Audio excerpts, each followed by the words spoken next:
سورۃ البقرہ کی آخری آیت کے بارے میں ابھی بھی ہم بات کر رہے ہیں، اور اس میں کسب کے بارے میں ایک بات جو میں نے پچھلی دفعہ نہیں کی تھی وہ اس دفعہ آپ کے سامنے رکھ دوں۔ لہا ما کسبت وعلیہا ما اکتسبت، کہ جو انسان نے کمایا ہے وہ اس کے نفع میں ہے، اور جو کچھ اور کمایا ہے اس کے نقصان میں بھی ہے۔ اس کے بارے میں ہم کچھ تفصیل میں بات کر چکے تھے۔ یہاں پر کچھ علماء نے کسب اور قدر اور فعل کی تفریق کی ہے، اور اس کو میں ذرا آسان زبان میں آپ کے سامنے رکھنا چاہتا ہوں۔ اللہ تعالیٰ نے یہ نہیں کہا کہ اس کے فائدے میں وہ چیزیں جائیں گی جو اس نے کیں، بلکہ کہا ہے جو چیزیں اس نے کمائیں۔ اور اس میں بھی ایک قرآن کا فلسفہ ہے،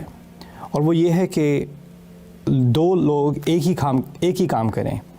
جیسے دو لوگ ایک ساتھ کھڑے نماز پڑھ رہے ہیں، لیکن ایک نے ثواب کمایا اور دوسرے نے نہیں، اس کی نیت خراب تھی۔ اور ہو سکتا ہے کہ دو لوگ ایک ہی کام کر رہے ہوں، اور ایک کے لیے بہت آسان ہے، ایک کے لیے صبح فجر پہ اٹھنا، مسجد تک پہنچنا، نماز میں کھڑے ہونا، سب اس کے لیے آسان ہے، اس کی عادت بن چکی ہے، یا اس کے لیے رات سے اٹھ جانا، نیند سے اٹھ جانا بہت آسان ہے۔ دوسرے کے لیے بہت مشکل ہے، اس کی وائرنگ ہی ایسی نہیں ہے، اور اس کے لیے بڑی مشکلوں سے وہ ادھر ہی اسی نماز میں آ کے پہنچا۔ اب دونوں نے نماز تو ایک ہی پڑھی، لیکن ایک نے بہت زیادہ کمایا دوسرے سے، جس نے مشکلات کو عبور کر کے اس کے اوپر حاوی آ کر اس کو اپنے آپ کو کانکر کر کے، اپنے آپ کو فتح کر کے اس نے نماز پڑھی۔ ایسے انسان کے لیے کسب زیادہ ہے۔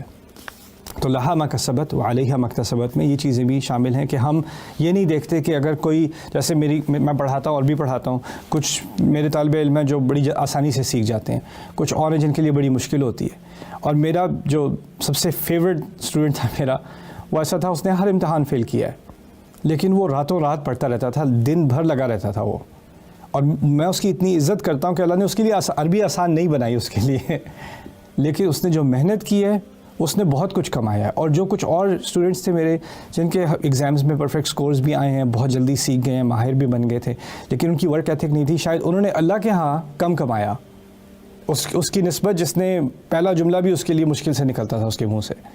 تو یہ چیز بھی قرآن میں ایک بہت اہم حقیقت کی طرف اشارہ کرتی ہے کہ ہمیں دوسروں کے ساتھ اپنے آپ کو کمپیئر کر کے ڈپریشن میں نہیں ہونا چاہیے، اور دوسروں کے ساتھ کمپیئر کر کے اپنے آپ کو زیادہ کچھ چیز نہیں سمجھ لینا چاہیے کہ میں نے اوروں سے زیادہ کر لیا ہے، کیونکہ اصل میں کیا کمایا اور اصل میں کیا نہیں کمایا یہ صرف ہماری وسعت کے اعتبار سے اللہ تعالیٰ ہی جانتا ہے۔ تو لا یکلف اللہ نفسا الا وسعها، لها ما کسبت وعلیہا ما اکتسبت۔